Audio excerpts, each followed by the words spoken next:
Hi, my name is Bill. And I'm Mike. We're in Faith No More. Yes, and this is our introduction. How are you doing out there? We got a big show for you guys today.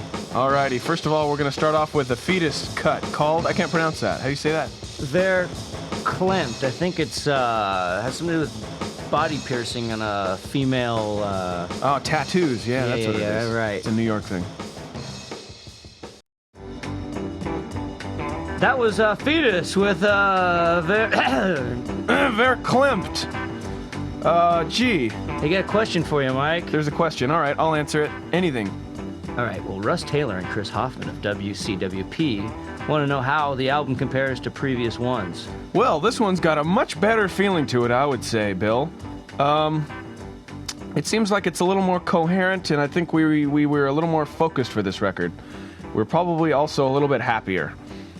So it probably just sounds better. How's that for an all-purpose answer?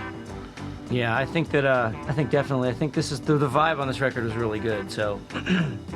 I mean, if we're gonna tour this thing for 2 years like we tour all the other ones, then, I'm happier about touring this one than some of the other ones we've done. Me too.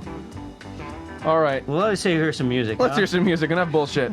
This is Vi with Bad Horsey.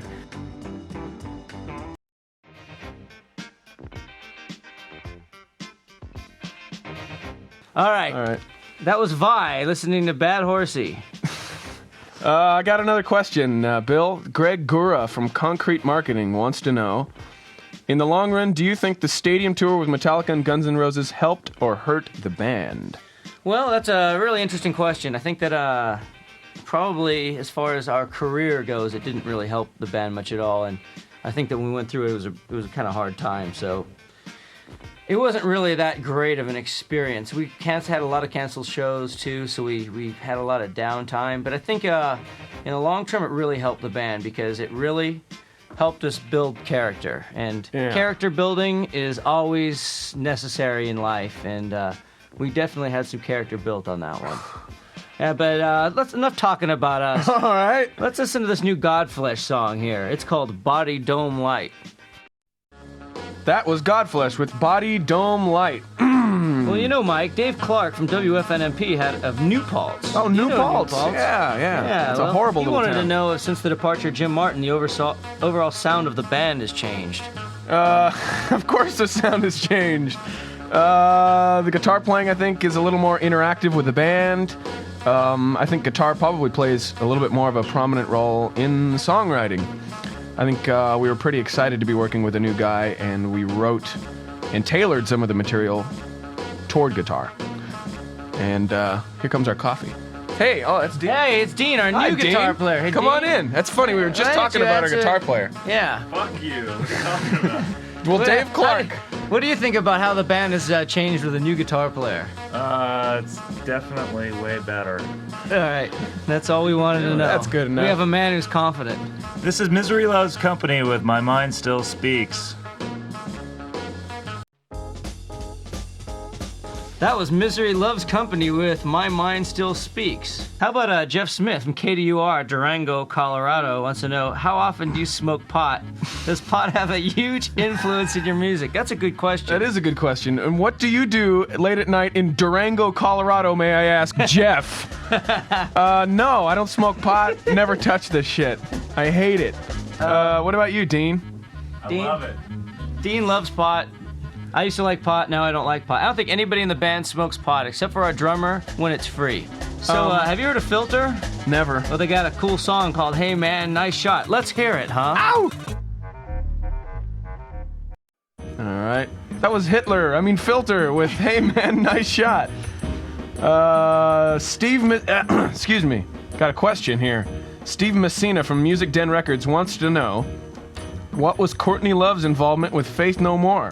Was she in Faith No More? If so, for how long? And what songs, if any, did she contribute to? Well, actually, she was in Faith No More for a few shows, maybe a couple months total. She didn't really contribute to the writing of any songs, or the songs that she did write we never ended up using for anything, so that's kind of a weird question. But, and this was like back in 1983, so this is many years ago. All right, well, let's stop talking about us and get into some really good music with Warrant. Family Picnic. I don't know about you guys, but that one was pretty happening. That was Warrant with Family Picnic. Family picnic. I wouldn't mind going on a picnic with Warrant myself. A family picnic. I can bring my grandmother and my mom. Well, how about Doug Lovedahl here? Have you? What bands were you guys listening to before you went into the studio to record the new album? Gosh, that's a good question. Who were we listening to?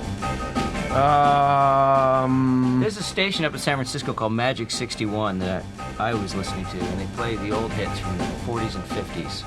The good stuff, you know, the stuff they used to write. Are they still? That used to be good. Because now it's called Magic 1370. It's back. It's back? Same guys. You're kidding me. No, it's happening. Does it have a Buddy? It's got a Buddy Hatton. It's got No everybody. way. Yeah, it's happening. Same Wow. playlist. That's great. Well, there's your answer. Yep. I'm gonna tune in. And on that note, here's our buddies Gorefest from Holland with Erase.